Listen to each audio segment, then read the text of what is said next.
Hey Lifers, Dustin here, and today marks a very special anniversary in the hearts of University of Alabama Crimson Tide fans. You see, it was 10 years ago today, January 3rd, 2007, that a little-known coach named Nick Saban was given the reins at the University of Alabama, and I guess you could say that it's gone pretty successfully. All he's done in the last 10 years is go 119-18, 75-12 versus the SEC, 28-3 versus the East, 5-1 in SEC championship games, 64-6 in home games, 51-15 versus ranked teams, 25-8 versus top 10 teams, 12-6 versus top 5 teams, and 5-1 against teams ranked number 1. He's 8-3 in bowl games. That includes 3 BCS national championships and 3 playoff appearances, going 4-0 in national championship games. Today I wanted to do a very difficult task and narrow down the top 10 Alabama wins in the Nick Saban era. Now, I tried to rank them in part based on what was stacked up against Alabama, what was on the line, and how Alabama felt like at the time they had to prove themselves. So, without further ado, here are the top 10 Alabama wins in the Nick Saban era. Number 10, 2008. Number 8, Alabama 41. Number 3, Georgia 30. Georgia started the 2008 season topping the national preseason poll for the first time in school history. Alabama started ranked number 24. When they met on September 27th, the Bulldogs had slipped to number 3 and the Tide had risen to number 8. The site of College Game Day, it was supposed to be an instant classic. Instead, it was a beatdown.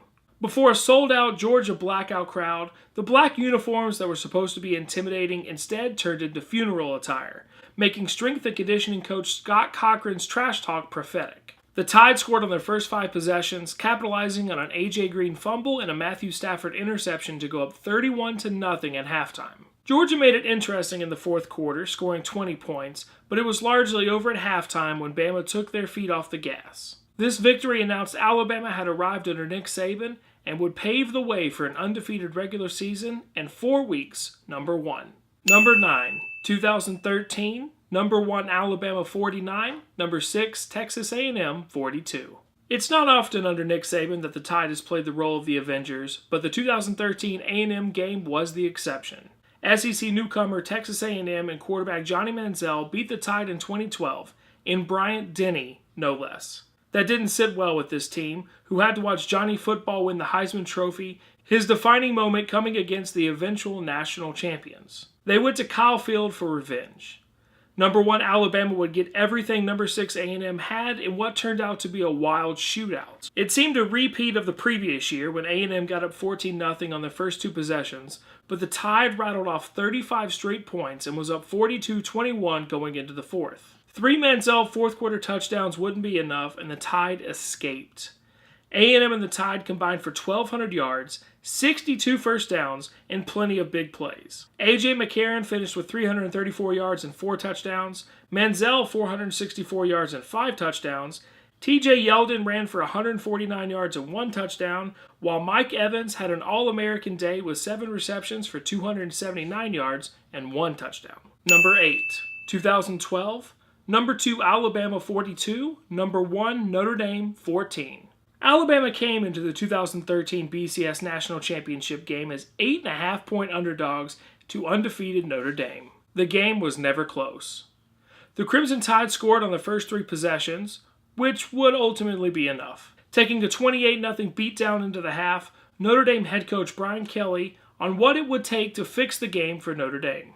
Quote, maybe Alabama doesn't come back in the second half? The Tide would go on to embarrass the supposed favorites 42-14, with Saban claiming his 3rd national title in the last 4 years, though this one on the field of the Miami Dolphins, which I'm sure felt pretty good. The Irish only had 32 yards rushing in the win and was 2-8 on 3rd down. Number 7, 2009, number 1 Alabama 12, Tennessee 10. Who would have thought a game of field goals would be more memorable than a national championship game? Lane Kiffin, a brash young head coach, had taken over for Tennessee and had Vol fans and players alike filled with swagger. They brought that confidence to Tuscaloosa to face their second number 1 team of the year. Tennessee had 2 missed field goals, but it was a game of kicks, with the teams combining for 8 punts, 5 field goals, and no touchdowns. That was until 3 minutes and 29 seconds left in the game. That's when eventual Heisman winner Mark Ingram lost the very first fumble in his entire career, and it was in Alabama territory. 8 plays and 2 minutes later, the only touchdown of the game was scored. When Tennessee recovered the onside kick, things looked doomed. A long Vols pass set them up in field goal range, and with time running out, Terrence Mount Cody etched his name into Alabama lore, blocking his second field goal of the fourth quarter and securing the win. I was in the stadium, and it's still the best ending to a football game I've ever been at. Number 6, 2015, number 2 Alabama 45, number 1 Clemson 40, 2015 National Championship.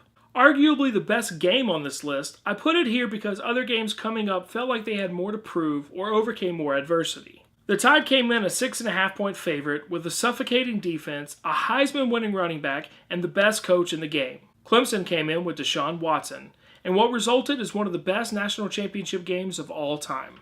The two juggernauts went back and forth all game, with Clemson driving down the field and scoring, and Alabama getting huge plays, with 5 of them going at least 50 yards. Watson's 478 total yards is the most in a national championship game ever, but tight end O.J. Howard just could not be covered, finishing with 5 catches for 208 yards and 2 touchdowns. Derrick Henry added 3 touchdowns and 158 yards, and Saban won his 4th national championship in 7 years, completing the Grand Slam of national championship sites and adding Phoenix to the traditional BCS championship sites of Pasadena, New Orleans, and Miami. As of the posting of this video, we are less than a week out from a rematch in Tampa, the first national championship rematch in history. Number 5, 2012, number 1 Alabama 21, number 5 LSU 17.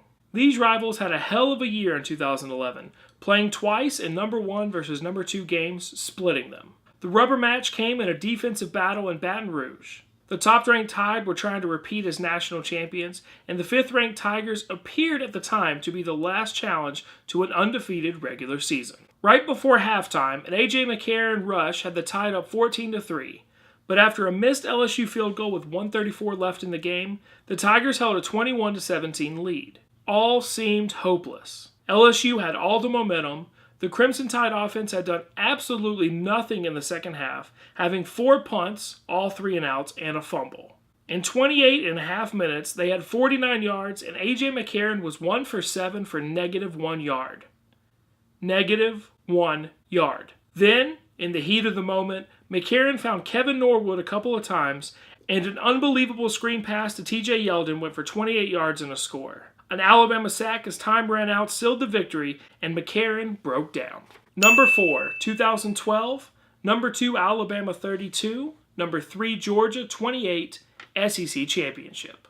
In many fans' eyes, this was the real 2012 National Championship game. The winner was guaranteed a shot to face undefeated and number 1 Notre Dame, and what ensued is the most entertaining SEC Championship game ever. The game was highlighted by 2 future NFL running backs in Todd Gurley and Eddie Lacy, defensive stars all over the field, a blocked field goal returned by Alec Ogletree for a Bulldogs touchdown, and an uncalled illegal hit on quarterback Aaron Murray. But what everyone remembers is the finish.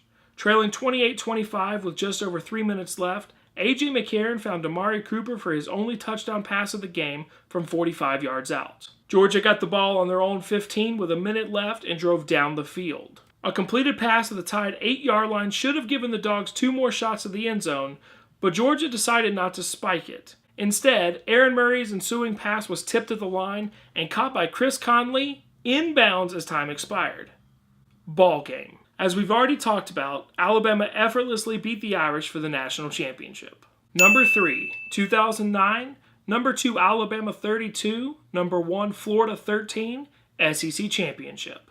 This game was a rematch of the 2008 SEC Championship, again between number 1 and number 2. In Tim Tebow's last conference game, with the national championship appearance on the line, the Tide were right where they wanted to be. They used the 31-20 defeat to the Gators the previous year as motivation for an entire calendar year, and ended up humiliating the Gators in arguably Urban Meyer's worst loss as a coach. A relatively competitive game until halftime was dominated by a Tide team that, frankly, seemed to want it more, highlighted by Greg McElroy's tiptoeing on the sideline for a first down. The win essentially wrapped up the Heisman Trophy for Mark Ingram and kept the idea of an undefeated season in play. Seeing Tim Tebow cry was a pretty cathartic moment for most Tide fans and an indicator of how the game went for both teams. Number 2. Number 1, Alabama 37. Number 2, Texas 21, BCS National Championship. To piggyback off the previous entry, Alabama's mantra was to finish it. Shooting to be only the second 14-0 national champion ever, the Tide faced a steep challenge with the Longhorns and star quarterback Colt McCoy. The game, played in the perfect scenery of the Rose Bowl Stadium, went great for Texas for 2 drives. Alabama threw an interception on the Tide's first drive on a fake punt, resulting in a Texas field goal. But McCoy took an innocent-looking shot to his arm, which made him lose all feeling and put him out for the game. In came freshman quarterback Garrett Gilbert, who took some time to adjust. While he got used to the speed, Alabama picked him off twice, including an impressive Marcel Darius touchdown return to take a 24-6 lead into halftime. Texas brought it back to a 24-21 game until an Eric Anders sack fumble essentially ended the game, with Alabama finishing up by turning 2 Texas turnovers into 13 points. The title win validated the Tide's climb from their late 2008 downfall and gave them their first national championship since 1992. That night, I remember hearing Kirk Herbstreit saying he felt this could be the beginning of a dynasty. Nobody that night in Pasadena could have figured out what would happen over the next 8 years. Before I give you the number 1 pick, I want to briefly mention some of the many honorable mentions. 2008, number 1 Alabama 36, Auburn 0. 2009, number 3 Alabama 24, number 9 LSU 15. 2014, number 5 Alabama 25, number 1 Mississippi State 20. Also in 2014, number 1 Alabama 55, number 15 Auburn 44. And 2016, number 1 Alabama 48, number 19 Ole Miss 43. And now it's time for my top game that Alabama has played under Nick Saban. Number 1, 2011. Number 2, Alabama 21. Number 1, LSU 0. BCS National Championship. To me, Alabama never had more to prove in a game in the Nick Saban era as this one. On November 5th, the game of the century occurred in Bryant-Denny Stadium, as number 1 LSU beat number 2 Alabama 9-6 in overtime, in a game many Alabama fans felt that the Crimson Tide should have won, considering they missed 4 field goals, with 2 kickers combining for 2 for 6 on the day. The loss seemed to knock the Tide out of the title race, but then Oklahoma State lost to Iowa State. LSU went on to win the SEC championship, and the rematch was set up in the 2012 BCS National Championship game in New Orleans, LSU's backyard. With many arguing Alabama didn't belong, that a rematch was boring, and that ESPN's SEC bias was out of control, an Alabama loss would have taken the program a step back. What resulted is one of the most dominating defensive performances in bowl history. Alabama finished with 384 total yards, 243 by McCarron, but just 3 for 14 on third downs. But LSU? The Tigers finished with 5 first downs, 2 of 12 on third down, and just 92 total yards, did not get into Alabama territory until there was just 8 minutes left in the game. Alabama kicker Jeremy Shelley helped get some special teams redemption, tying a bowl record with 5 made field goals, and Trent Richardson finally scored a touchdown in this series with 4 minutes and 36 seconds left. Alabama handed LSU the only shutout in BCS history less than a year after a devastating tornado came through Tuscaloosa. Redemption was all around, and that's why this is my number 1 Nick Saban win at Alabama. So there you have it, my top 10 picks for Alabama wins under Nick Saban over the last decade. There's literally, I could make a top 50 list, honestly. There have been so many big games, both in Bryant-Denny and on the road for this team, in SEC championships and bowl games, and now in the playoff. Let me know down below in the comment section which games you think I may have missed. What would your number 1 Alabama Nick Saban win be? And are there any that are on this list that have no business being on there? Let me know down in the comments. Thank y'all so much for watching. I really appreciate it. As always, if you enjoyed this video, please give it a big thumbs up. You can also click the circle right down there to subscribe, or check out any of my other videos over here to the right. Thank you so much for watching, and as always, until next time. Is going 4-0 in national championship games. Today I wanted to do a very difficult task and narrow down the top 10 Alabama wins in the Nick Saban era. Now, I tried to rank them in part based on what was stacked up against Alabama, what was on the line, and how Alabama felt like at the time they had to prove themselves. So, without further ado, here are the top 10 Alabama wins in the Nick Saban era. Number 10. The black uniforms that were supposed to be intimidating instead turned into funeral attire, making strength and conditioning coach Scott Cochran's trash talk prophetic. The Tide scored on their first 5 possessions, capitalizing on an A.J. Green fumble and a Matthew Stafford interception to go up 31-0 at halftime. Georgia made it interesting in the fourth quarter, scoring 20 points, but it was largely over at halftime when Bama took their feet off the gas. This victory announced Alabama had arrived under Nick Saban and would pay 19-18, 75-12 versus the SEC, 28-3 versus the East, 5-1 in SEC championship games, 64-6 in home games, 51-15 versus ranked teams, 25-8 versus top 10 teams, 12-6 versus top 5 teams, and 5-1 against teams ranked number 1. He's 8-3 in bowl games. That includes 3 BCS national championships and 3 playoff appearances. Hey Lifers, Dustin here, and today marks a very special anniversary in the hearts of University of Alabama Crimson Tide fans. You see, it was 10 years ago today, January 3rd, 2007, that a little-known coach named Nick Saban was given the reins at the University of Alabama, and I guess you could say that it's gone pretty successfully. All he's done in the last 10 years is go 100 2008, number 8 Alabama 41, number 3 Georgia 30. Georgia started the 2008 season topping the national preseason poll for the first time in school history. Alabama started ranked number 24. When they met on September 27th, the Bulldogs had slipped to number 3 and the Tide had risen to number 8.